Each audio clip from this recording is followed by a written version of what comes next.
खुशामदीद है आपका daily night story में। चैनल को सब्सक्राइब करें और बेल आइकन जरूर दबाएं। दज्जाल पूरी दुनिया में घूमेगा, लेकिन 2 शहर ऐसे होंगे जहां वो दाखिल नहीं हो सकेगा।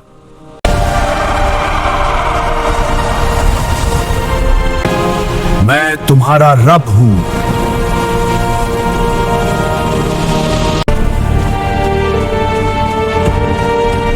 लेकिन ईसा अलैहिस्सलाम फरमाएंगे, नमाज आप ही पढ़ाएं। मैं तुम्हारा रब हूं। क्या आपने कभी सोचा है कि अगर एक दिन पूरी दुनिया एक ऐसे फितने के सामने खड़ी हो जाए जो इंसान को खुदा होने का दावा करे? एक ऐसा शख्स जिसकी एक आंख खराब हो, जिसके माथे पर लिखा हो काफिर, वो मुर्दों को जिंदा करने का दावा करेगा, वो बारिश बरसाने का दावा करेगा, वो जन्नत और जहन्नुम दिखाने का दावा करेगा और लाखों लोग उसे सच मान लेंगे। ये होगा इंसानी तारीख का सबसे बड़ा फितना। लेकिन उसी तारीख दौर में एक रहनुमा जाहिर होगा, एक आदिल हुक्मरान, जिसे दुनिया इमाम मेहदी के नाम से जानेगी। और फिर तारीख की सबसे बड़ी रूहानी जंग शुरू होगी। ये कहानी है दज्जाल, इमाम मेहदी और आखिरी मार्के की। इस्लामी तालीमात के मुताबिक क़यामत से पहले कुछ बड़े वाक़यात रोनुमा होंगे। उन्हें अशराते क़यामत कहा जाता है। उनमें सबसे ख़तरनाक और बड़ा फितना है दज्जाल का फितना। रसूल अल्लाह सल्लल्लाहु अलैहि वसल्लम ने फरमाया, आदम अलैहिस्सलाम से क़यामत तक कोई फितना दज्जाल से बड़ा नहीं। ये फितना सिर्फ ताकत का नहीं होगा, ये फितना ईमान का इम्तिहान होगा। इसी ज़माने में अल्लाह एक नेक और आदिल रहनुमा को जाहिर करेगा, एक शख्स जो जुल्म से भरी दुनिया को इंसाफ से भर देगा। वो होंगे इमाम मेहदी। और फिर एक ऐसा मरहला आएगा जहां आसमान से भी मदद नाजिल होगी। दुनिया का मंजर बदल चुका होगा, जुल्म बढ़ चुका होगा, जंगें आम हो चुकी होंगी, इंसाफ कम हो जाएगा, लोग मायूसी में ज़िंदगी गुजार रहे होंगे। इसी दौरान मक्का मुकर्रमा में एक शख्स जाहिर होगा। उनका नाम होगा मोहम्मद बिन अब्दुल्लाह। वो रसूल अल्लाह सल्लल्लाहु अलैहि वसल्लम की नस्ल से होंगे। शुरू में वो खुद भी इस जिम्मेदारी से हिचकिचाएंगे, लेकिन हालात ऐसे बनेंगे कि लोग उनके हाथ पर बैत करेंगे। ये बैत होगी खाना काबा के करीब। लोग उन्हें एक उम्मीद की तरह देखेंगे। वो होंगे इमाम मेहदी। उनकी क़यादत में मुसलमान मुत्तहिद होना शुरू होंगे। जुल्म के मुकाबले में एक नई क़ुव्वत पैदा होगी। लेकिन इसी दौरान दुनिया एक और बड़े इम्तिहान के करीब पहुंच रही होगी। मशरिक की तरफ एक पुरस्रार मकाम से एक शख्स जाहिर होगा। वो होगा दज्जाल। उसकी एक आंख खराब होगी, उसके पास गैर मामूली ताकतें होंगी। वो लोगों को धोखा देने के लिए अजीब मुजज़े दिखाएगा। वो कहेगा, मैं तुम्हारा रब हूं।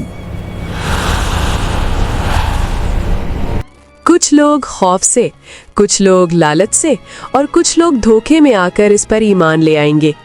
वो जहां जाएगा जमीन उसके साथ चलती महसूस होगी, बारिश उसके हुक्म पर बरसेगी। लेकिन ये सब होगा अल्लाह की आजमाइश। रसूल अल्लाह सल्लल्लाहु अलैहि वसल्लम ने खबरदार किया था, दज्जाल पूरी दुनिया में घूमेगा, लेकिन 2 शहर ऐसे होंगे जहां वो दाखिल नहीं हो सकेगा, मक्का और मदीना। दज्जाल की ताकत बढ़ती जाएगी। शहर शहर, मुल्क मुल्क लोग उसके फितने में मुब्तला होते जाएंगे। इसी दौरान इमाम मेहदी मुसलमानों को मुनज़्ज़म करेंगे।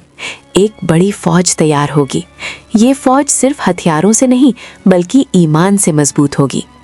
आखिरकार मुसलमान शाम के इलाके में जमा होंगे। इसी दौरान एक अजीम वाक़या पेश आएगा। मुसलमान नमाज के लिए खड़े होंगे, इमाम मेहदी इमामत करवाने लगेंगे। और उसी लम्हे आसमान से एक नूरानी शख्सियत नाजिल होगी। ये होंगे हज़रत ईसा अलैहिस्सलाम। वो दमिश्क के करीब सफ़ेद मीनार के पास नाजिल होंगे। उनके हाथ फरिश्तों के परों पर होंगे। मुसलमान हैरत से देखेंगे। इमाम मेहदी एहतराम से पीछे हटना चाहेंगे, लेकिन ईसा अलैहिस्सलाम फरमाएंगे, नमाज आप ही पढ़ाएं। ये उम्मत मोहम्मदिया के लिए एक अजीम एजाज होगा। अब वक्त करीब आ चुका होगा। दज्जाल की फौज दुनिया में तबाही फैला रही होगी, लेकिन अब इसके मुकाबले में एक नई ताकत खड़ी होगी। حضرت عیسیٰ علیہ السلام اور امام مہدی کی قیادت میں مسلمان متحد ہوں گے۔ یہ ہوگا ایمان اور فتنہ کے درمیان آخری مقابلہ۔ دجال کو معلوم ہوگا کہ اس کا وقت ختم ہونے والا ہے۔ وہ اپنی فوج کے ساتھ فرار ہونے کی کوشش کرے گا، لیکن تقدیر کا فیصلہ ہو چکا ہوگا۔ آخرکار فوجیں آمنے سامنے ہوں گی۔